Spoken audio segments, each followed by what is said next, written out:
Hello, hello, ladies and gentlemen. Pronago bringing you another Cosmonarchy cast. All of the tribunal hubbub is over. We have our qualified player, though I will refrain from saying it out loud as long as I remember to for the next video or so.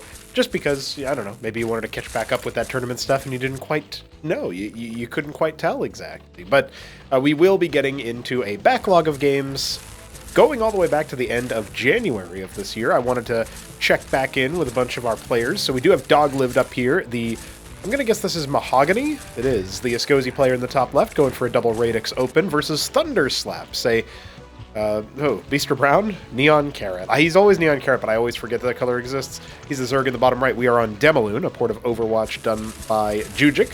So I think I've thrown all of the proper nouns at you for now. Just wanted to welcome you all back to Cosmonarchy Casts, back to Pronago's YouTube channel. I am a little under the weather, so don't expect supreme, epic, avant-garde, death metal vocals from me. But, yeah, I don't know if you got that reference, then you're pretty cool. I guess you happen to know a little Monolith Death Cult, don't you?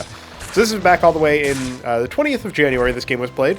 So we are a little bit away from the bleeding edge of Escozy development, but it wasn't that far away from when we did push a release. I think the latest release that was pushed to the stable branch of Cosmonarchy, basically, was around the 27th. So we're only a week out of that. We can see that take some shape here. Very minimal harassment from that Pilgrim. Not really expecting to do much of anything. But I think that will be a little bit more spooky in the modern version of Escozy, where the Pilgrim actually has the passive Gold Rush, which is essentially a debuff on the unit that if the unit dies while that debuff is active, then a portion of its resources are given over to the enemy.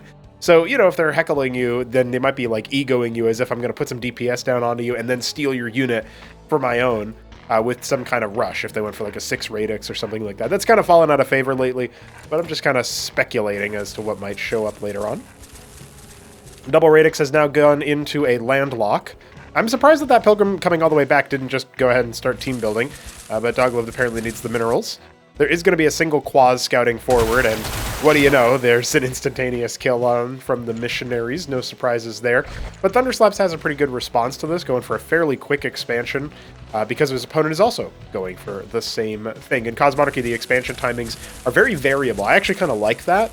I'm sure that as the game sort of settles down, as people get a pretty good understanding of the early game navigation, there will be a little bit more uniformity to how the expansion timings are taken care of. But I do feel like the overall speed, the rate at which you see players expanding, being something that is very down to how the early game actually goes, I think is interesting. It just adds a little bit more, push and pull. And it doesn't mean that games typically end faster than, say, Starcraft 1 matches, at least not to my feeling. I know it's very matchup dependent. You know, TVT tends to be longest. TVP is a little bit more in the middle. And then I think any matchup with Zerg does probably tend a little bit towards the earlier style of things, you know, the faster resolution, but it's interesting anyway. Excuse me, we do have that gauntlet coming up, about halfway complete here for Doglived.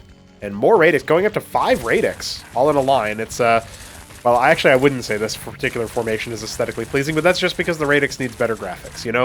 If you're a 3D modeler out there and you want to contribute graphics to the Escozy, we need you. Send us a message.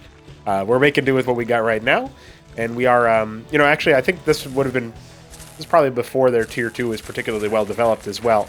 But in case you're not sure what the Escozy player is going for, he is going for a Vicar push. We see some Cardinals in the production tab as well, which is always cool, but Vicars are coming out next as that gauntlet comes to a close in the production. So don't be surprised to see those crowd controllers. And ThunderSlaps is already going to be pivoting away from just straight-up pool units. He is upgrading his pool, so he'll probably go for a bunch of Vorvicors.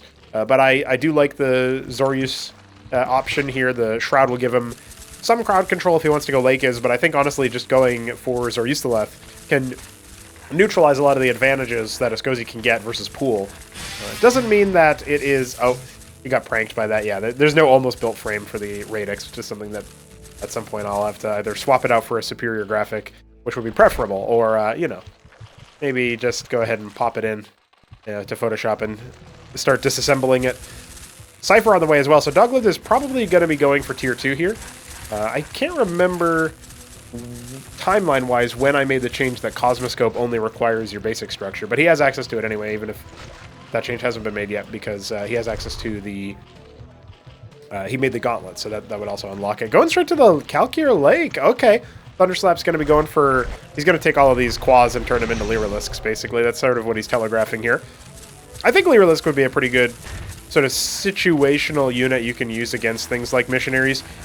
I do worry a little bit about the healing, like the bounces are going to trigger the healing, and so these missionaries are going to be deceptively tanky. If we don't have any objects with the army, though, and we don't have a function to make them, it does feel like we're going to be a little bit... Well, I'm just gonna point out that I feel like Doglived's army can be brought down very quickly. Like Cardinals will go down fairly quick to concerted fire. There's only 2 of them anyway, so it's not even like he's got a huge number. But both players right now are just kind of massing up in their corners. They're giving me ample time to plug the coffee channel, the coffee page. If you guys want to donate towards project development, it's a great way to do it. And we are also currently accepting Streamlabs payments, streamlabs.com/Pronago, or just directly PayPaling to Pronago. But if you're doing that, make sure you let me know, because we are going to be running a 2 versus 2 tournament soon, and so that's what that's all for. I don't have the goal up on the screen right now, but is a thing. It is real. Ah, Calculisks. Okay.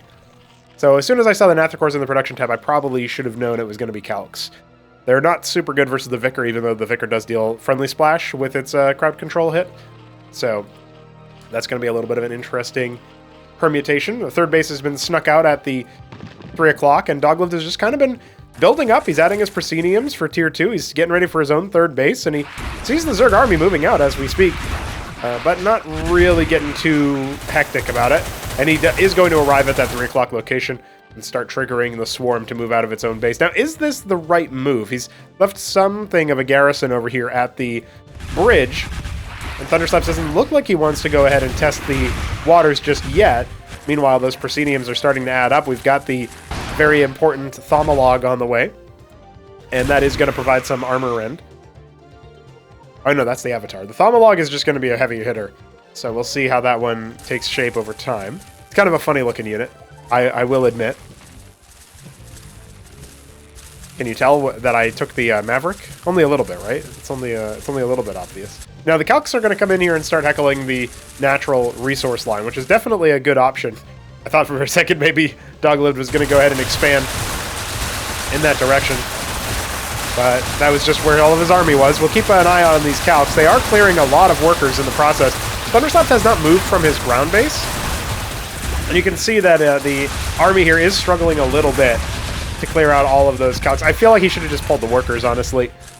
Evacuate the workers and then, you know, stand behind your landlock and let that reduce some of the DPS of the Calcs while you just stand and fight them, but no, wasn't to be. He didn't have a lot of reaction time seeing the Lyrilisks, if he even did clock that they were there, to realize, oh, maybe there can be Calcs, so that does hurt a little bit. No opportunity for him to prepare, it felt like. Now he's got a very nice little surround almost onto the Zerg army. The Vicars are going to slow down the Zoryus as they come on in. You can see the Nathicores swarming up over there, but they are stacked up for that splash damage to really start heckling. The Calculisks even came in from where they were before. What little was left of them. You can see some of the Zoryus getting stuck over in the middle. All of those Nathicores stacked up. They are just going to fall immediately. Even still, those Zoryus are really hard for Doglived's army to actually break down. We have a lovely little screenshot fodder battle as the Mimic is trying to clone the copy the attack of the Vicar, but I don't think it's going to get very far. We got reinforcements coming in. It's just quads, but the Zoryus are a real big problem. The Thaumalogs are probably meant to deal with them specifically because they do better damage. We don't have any avatars for armor end. Definitely struggling a little bit on that front. And now the grandstand is going to be, well, it's actually pretty good versus armor, but there's a little bit too much over here for the army to come out of the rally point and then assist at 12. Feels like Thunder is getting ready to, you know, rub his hands together and go for the slap, the finisher. Missionaries are finally clearing out those Zoryus. You can see how long it takes them to finish the job. Oh no, they are not even going to be able to do it. Yeah, that's how hard armor can backfire.